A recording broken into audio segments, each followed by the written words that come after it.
Hi my dear friends, my dear masters and my dear gods. Srikrishna అమృతానికి స్వాగతం, సుస్వాగతం.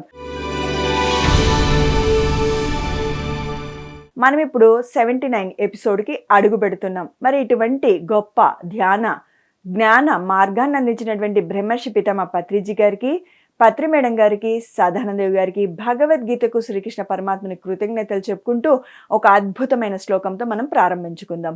భగవద్గీత 6వ అధ్యాయము 26వ శ్లోకము. యతో యథో నిశ్చరతి మనశ్చంచలమస్థిరం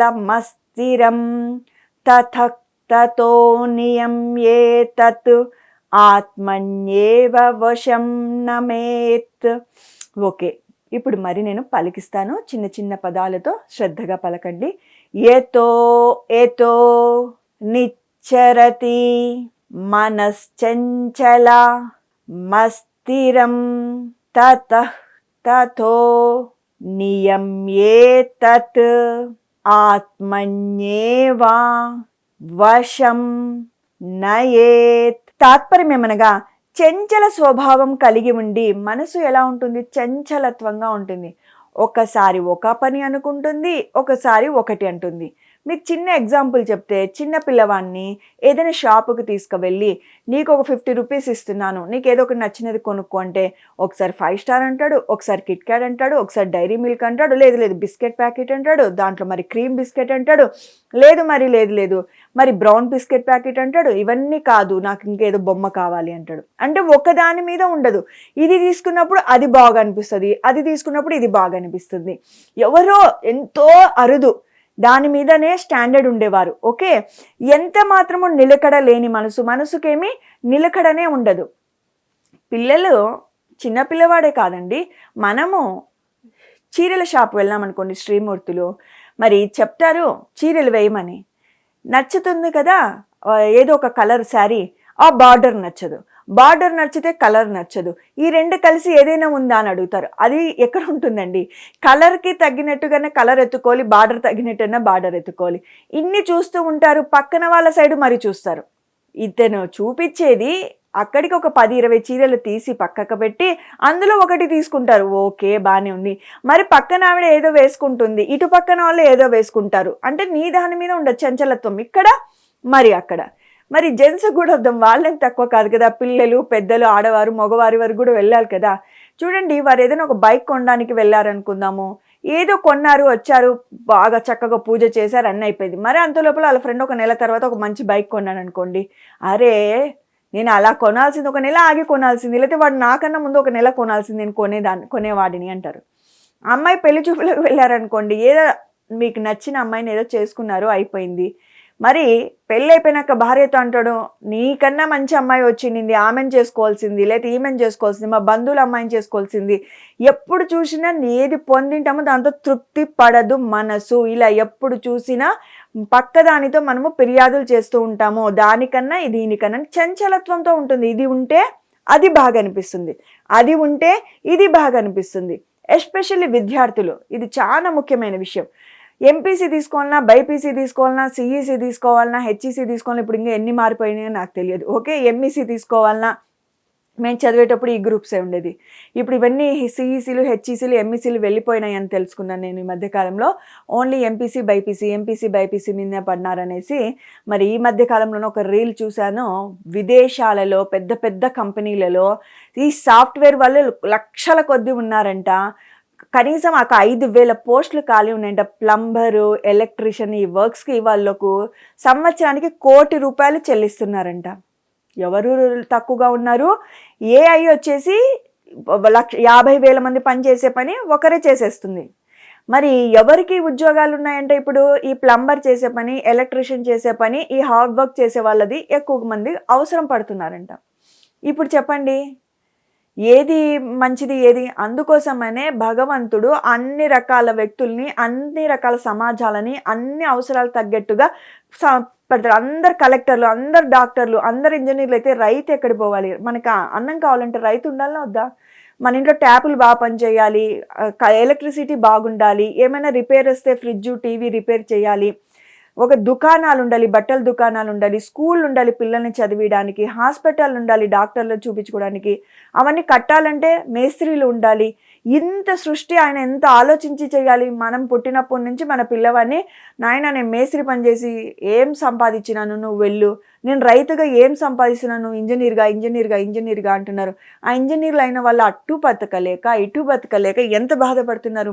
ఎప్పుడైనా కానీ మనసు చంచలత్వం ఉండకూడదు. ఒక్కసారి ఎంపీసీ తీసుకుంటావో, బైపీసీ తీసుకుంటావో, సిఈసీ తీసుకుంటావో, ఏదన్నా తీసుకున్నా వన్స్ బాగా ఆలోచించి తీసుకోవడంలో తప్పు లేదు.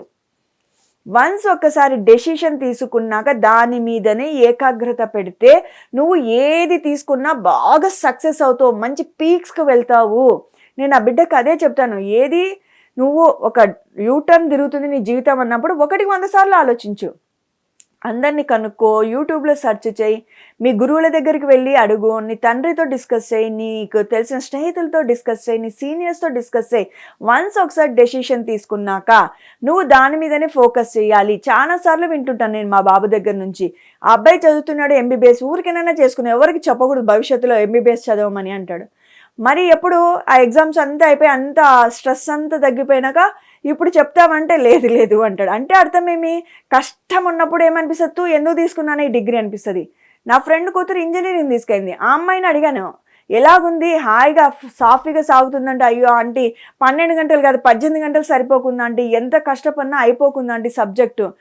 ఎవరికి తగ్గ కష్టం వారికి ఉంటుంది అని పిల్లలకి తెలియదు. అది చెప్పాల్సిన బాధ్యత గురువులది, తల్లిదండ్రులది, లేకపోతే ఇంట్లో ఎవరైనా పెద్దవారిది.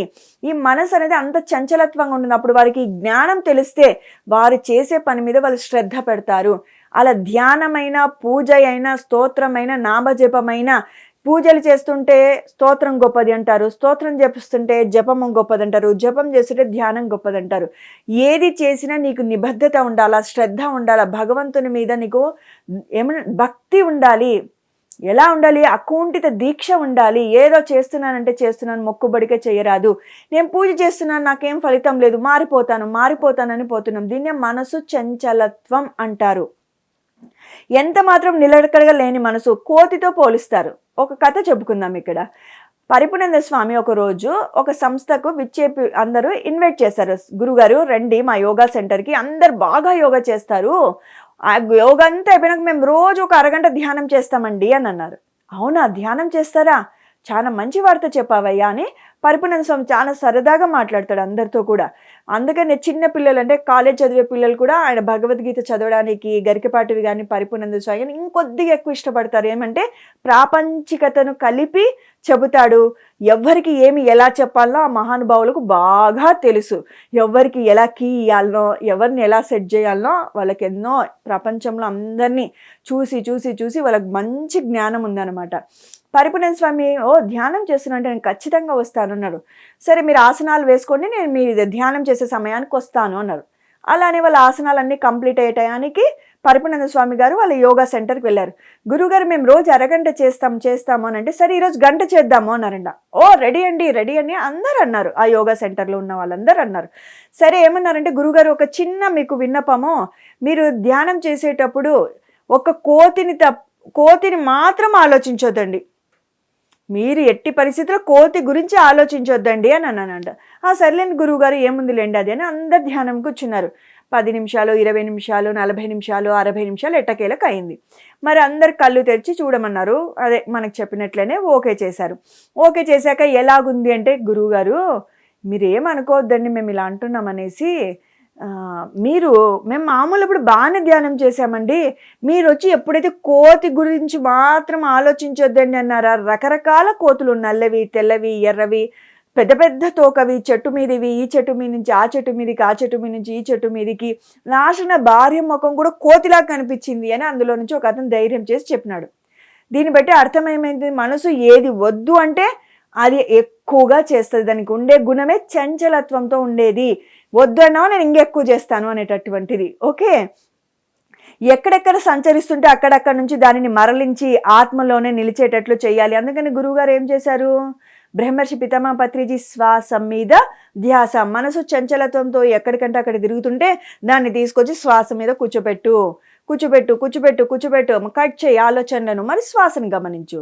ఆలోచనలు వస్తున్నాయి, కట్ చేయి, శ్వాసను గమనించు. మెల్లిమెల్లిగా మెల్లిమెల్లిగా ఆలోచనలు తగ్గుతూ తగ్గుతూ నువ్వు ఆలోచన రహిత స్థితికి వెళ్ళిపోతావు. అప్పుడు అంతర్ముఖుడు అవుతావు, ఆత్మతో నువ్వు అనుసంధానము అవుతావు అని. మనసు అనేది ఆలోచనల పుట్ట. ఎంత ఆలోచనల పుట్ట, మీకు ఒక విషయం చెప్పేదా? 1 నిమిషానికి ఎన్ని సెకండ్లు? ఆలోచనకు ప్రశ్నకు జవాబు వచ్చింది అనుకుంటాను, 60 సెకండ్లు. మనం ఎన్ని ఆలోచనలు చేస్తామంట? రమారమి 120 ఆలోచనలు చేస్తామంట. అంటే 1 సెకండ్కు 2 ఆలోచనలు చేస్తాం దాని లెక్క ప్రకారం. సైంటిఫిక్గా చెప్పారు. నేను ఏదో పుస్తకంలోనో ఎవరో గురువు గారు చెప్తున్నప్పుడు నేను నోట్ చేసుకున్న విషయం ఇది. నాకు చాలా ఆశ్చర్యం వేసింది. సెకండ్కు 1 ఆలోచన కాదు, సెకండ్కు 2 ఆలోచనలు. అంటే ఎంత ఫాస్ట్గా మన మనసు పరిగెడుతుంది, చంచలత్వంతో ఉంది అనేది అర్థమవుతుంది.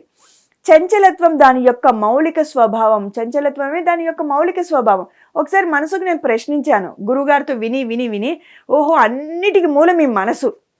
కోపానికి, ద్వేషానికి, అసూయకు, అన్నిటికీ ఇవన్నీ బయట ఏవైతే ఇంద్రియాలు, కర్మేంద్రియాలు, జ్ఞానేంద్రియాలు, ఇవన్నీ చూసి జ్ఞానేంద్రియాలు ఈ మనసుకు మెసేజ్ పంపిస్తాయి.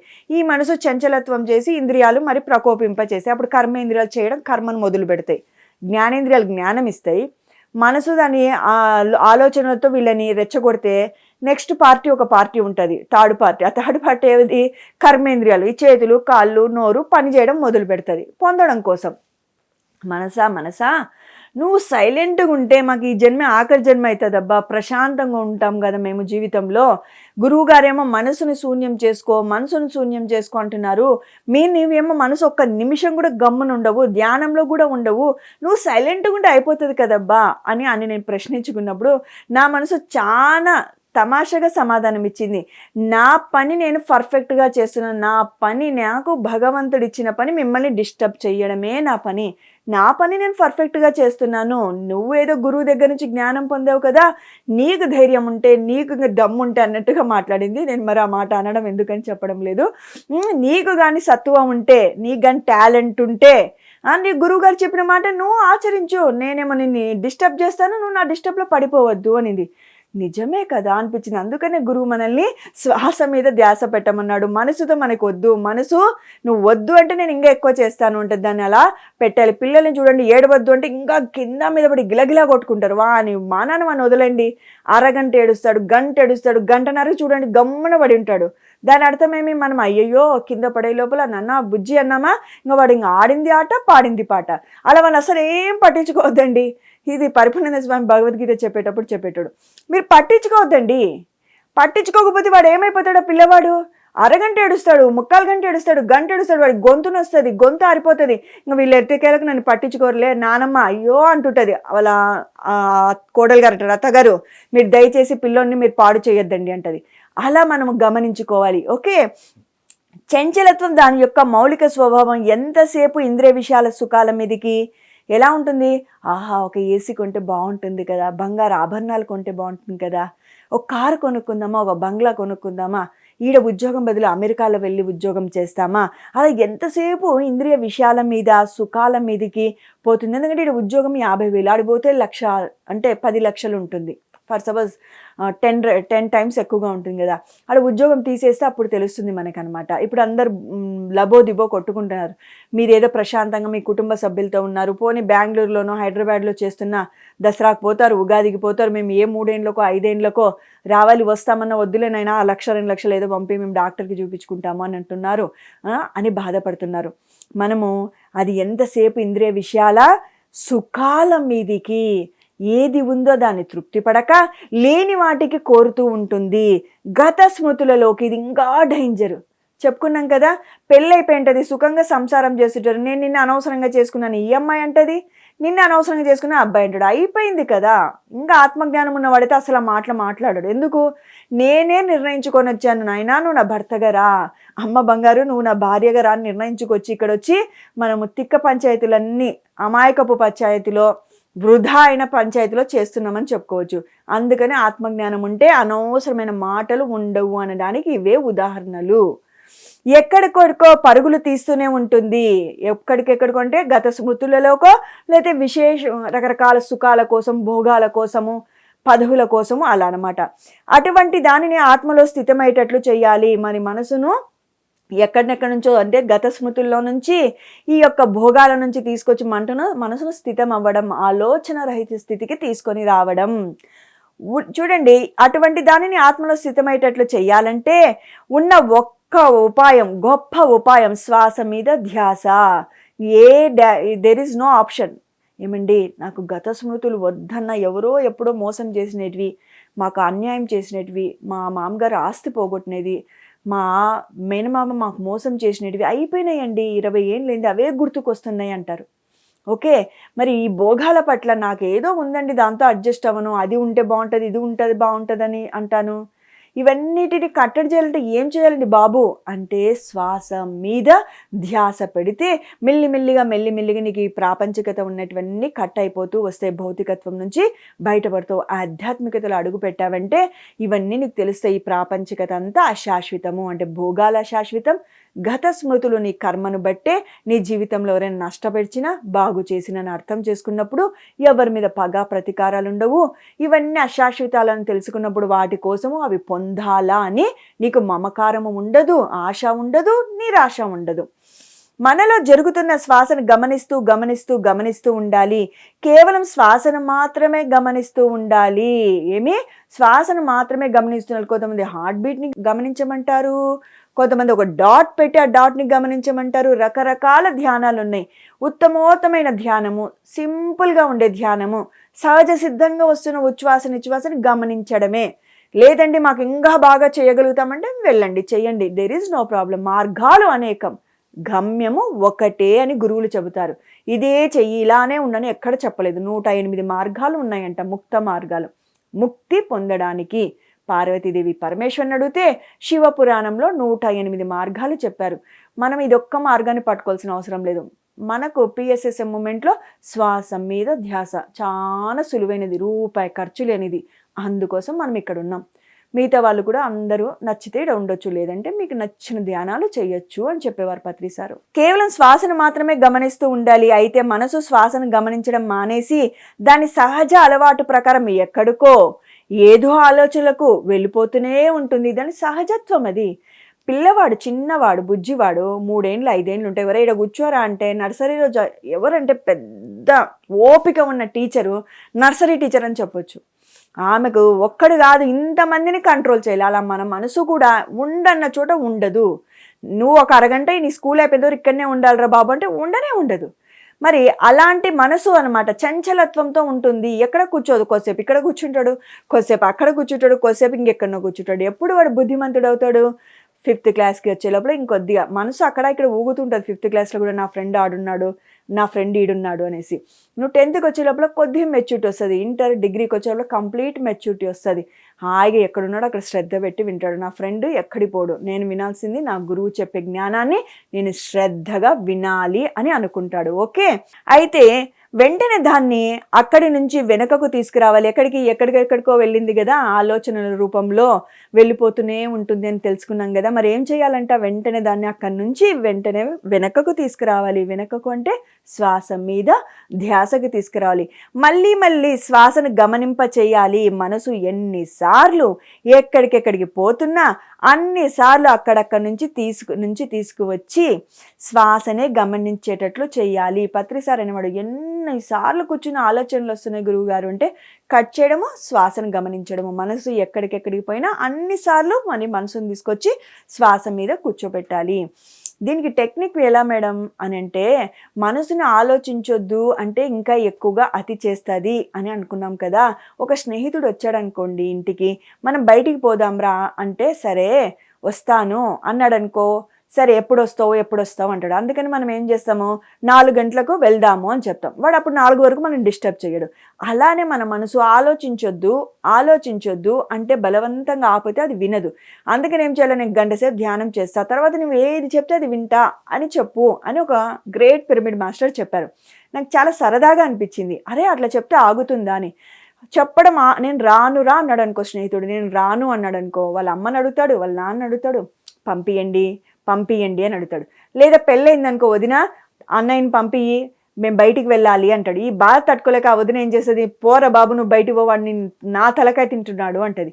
అలా అందుకని మనసుని ఎప్పుడు స్నేహితునికి ఏమని చెప్పినాము, ఒక గంట ఆగి రా, లేదా 4 గంటలకు వెళ్దాము అంటే వాడు మనల్ని టచ్ చేయడు, వెయిట్ చేస్తాడు అది వరకు. మనసు కూడా ఆలోచించొద్దు అంటే ఎక్కువగా ఆలోచింపలు చేస్తుంది, దాని గుణమే అలాంటిది, వద్దు అన్న పని చేస్తుంది మనసుని. అందుకని ఒక విషయంతో పోలుస్తారు, కోతి లాంటిది అంటారు. పాపం కోతిని అనకూడదు, కానీ దాని ఒక్క చెట్టు మీద ఉండదు, గమనించండి. కొద్దిసేపు ఇక్కడ ఉంటుంది, కొద్దిసేపు అక్కడ ఉంటుంది, కొద్దిసేపు ఇంకెక్కడో ఉంటుంది. ముసలి చూడండి నీళ్ళలోనే ఉంటుంది, ఎలుక చూడండి ఆ గుంటలోనే ఉంటుంది, కోతి చూడండి కానీ ఇక్కడ నుంచి అక్కడికి, అక్కడి నుంచి ఇక్కడికి. ఆ చెట్టు మీద కొమ్మలన్నీ మారడమే కాకుండా చెట్టు మారుతుంది. అలా మన మనసు కూడా ఇంటి విషయాలను వదిలేస్తుంది, పక్కింటి విషయాలకు వస్తుంది, ఆఫీస్ విషయాలకు వస్తుంది, ఎప్పుడో జరిగిన విషయాలకు వస్తుంది, ఏదో కోరిక మీదకి వస్తుంది. ఇలా చంచలత్వంతో తిరుగుతూనే ఉంటుంది. దీనివల్ల అశాంతి, జీవితం అగమ్య గోచరము, మనశ్శాంతి లేకుండా జీవిస్తాము, చెయ్యకూడని దుష్కర్మలు చేస్తాము వాక్కు చేష్ట ద్వారా. ఎప్పుడైతే ధ్యానం చేస్తూ నీ మనసును కంట్రోల్ చేసుకుంటే విఘ్నత పెరుగుతుంది, ఎరుక పెరుగుతుంది నీ మాట మీద, నీ చేత మీద. అప్పుడు నువ్వు దుష్కర్మలు చెయ్యవు, నీ జీవితం హాయిగా ఆనందంగా ఉంటుంది. ఏది చేస్తే అది తిరిగి వస్తుంది. కాబట్టి మరి ముందుకు వెళ్ళిపోదాం. ఆ విధంగా చేస్తూనే ఉండాలి. ఏ విధంగా? శ్వాసను గమనిస్తూనే ఉండాలి. ఇదే మనం చేయవలసిన సాధన, ధ్యాన సాధన, యోగ సాధన. ధ్యాన యోగ సాధన, యోగం ఒక రాజయోగం లాంటిది. ఏమి? పొంగిపోని స్థితి, కుంగిపోని స్థితి, సమభావనలో సమస్థితిలో ఉన్న స్థితిని యోగం అంటారు. ఓకే, చూడండి, ఫలితంగా మనలోని అనవసర ప్రాపంచిక సాంసారిక భావ ప్రవాహం ఆగిపోయి ఏమవుతుంది? నువ్వు అలా చేయడం వల్ల నీ మనసు ఎక్కడెక్కడికో పోతుంటే మరి తీసుకొచ్చి ఎక్కడ తెచ్చి పెడతావు? ఆలోచన రహిత స్థితి కోసం శ్వాస మీద పెడతావు. అప్పుడు ఏం జరుగుతుంది? ఫలితంగా మనలోని అనవసర ప్రాపంచిక సాంసారిక భావ అంటే ఆలోచనలు, భావం అంటే భావ ప్రవాహం ఆగిపోతుంది, అంటే ఆలోచన ప్రవాహం ఆగిపోతుంది, ఆలోచన రహిత స్థితి కలుగుతుంది. అయిపోయింది. ఆ స్థితి కోసమే ఇంత కష్టపడ్డాము. అంటే మనసు నశిస్తుందన్నమాట. ఆలోచన రహిత స్థితి అంటే ఏమి? మనసు శూన్యం కూడా. మనసు అంటేనే ఆలోచన అన్నాము. ఆలోచన రహిత స్థితి ఏమి? భావ ప్రవాహం ఆగిపోవడము. మనసు నశించినప్పుడు ఆత్మ పదార్థం అన్నది అనుభూతికి వస్తుంది. ఎప్పుడైతే మనసు ఆత్మానుభూతి కోసమే ఇన్ని జన్మలు, ఇన్ని వందల జన్మలు, ఇన్ని అనుభవాలు, ఇన్ని కర్మలు, వాటిని అనుభవించడానికి ఇంత జర్నీ చేసినది ఆత్మానుభూతిని పొందడానికి. అసలైన వజ్రాయుధాన్ని మనం చేపట్టాలి అంటే చేసే సాధన ఎలా ఉండాలా? శ్రద్ధతో ఉండాలా. క్వాలిటీ ఆఫ్ మెడిటేషన్ అవసరము, క్వాంటిటీ కాదు. క్వాంటిటీ గంటలు చేయడము కాదు, క్వాలిటీ ఇంపార్టెంట్. క్వాలిటీ అంటే మీ కూర్చున్న అరగంట అయినా, గంట అయినా, 2 గంటలైనా ఎలా చేయాలి? ఆలోచన రహిత స్థితిలో ఉండడానికి విశ్వ ప్రయత్నం చెయ్యాలి. చిన్న కథతో ముగించుకుందాం. ఒక చిన్న అబ్బాయి ఉంటాడు. వాళ్ళ నాన్నగారు టెంకాయ చెట్టు మీదకి, చూడండి మనము చూస్తూ ఉంటాము పల్లెల్లో టెంకాయ చెట్లు, ఏ టెంకాయ చెట్టు అయినా చాలా హైట్లో ఉంటుంది. వాటిని కొట్టడానికి ఎలా ఎక్కుతారు? ఇప్పుడు రకరకాల మిషన్లు వచ్చాయి, అది వేరే విషయం. అప్పుడు పూర్వం ఎలా ఉండేటివి? కాలుకి ఒక గాన్ లాంటిదో తాడు లాంటిదో కట్టుకొని క్రాస్గా పెట్టి, ఒక కాలు ముందుకు ఒక కాలు కిందకు, అప్పుడు కింద పడరు. అలా పెట్టుకుంటూ పైకి ఎక్కుకుంటూ పోతారు. వాళ్ళ తండ్రి గారు టక్ టక్ టక్ టక్ అని పైకి వెళ్ళిపోతారు. అలాంటి వారు పత్రిసారి వారు కూర్చున్నారా ఆలోచన రహిత స్థితికి వెళ్ళిపోతారు. ఓకే, మన లాంటి వాళ్ళ మేము పిల్లోడు లాంటి వాడు ట్రై చేస్తున్నాడు, కింద పడుతున్నాడు, ట్రై చేస్తున్నాడు, కింద పడుతున్నాడు. మరి ఏం చేసినాడు? నా వల్ల కాదు అనుకుంటే ఏమవుతుంది? ఎప్పటికీ వాడు నేర్చుకోలేడు. ఎలాగైనా నేర్చుకోవాలని ఒక 6 నెలలు ట్రై చేసి ఒకనొక సమయంలో వాళ్ళ నాన్నగారు లాగా పైకి ఎక్కడం నేర్చుకున్నాడు. వాళ్ళ నాన్న కాస్త ముందు ఎక్కొచ్చు, మొత్తానికి వీడైతే ఎక్కడం నేర్చుకున్నాడు.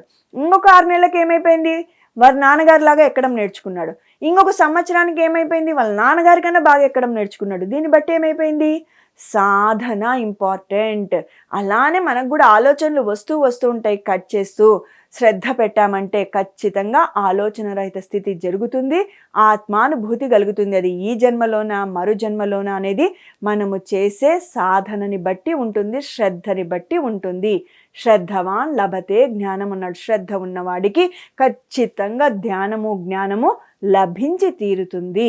ఓకే మాస్టర్స్, ఇలాంటి ఇంకా గొప్ప విషయాలు తెలుసుకోవాలంటే భగవద్గీతను చదవాలి. శ్రీకృష్ణామృతం పిఎంసి ఛానల్లో వస్తుంటుంది. 1కి 2 సార్లు వింటే అన్ని మూలాలు అర్థమవుతాయి.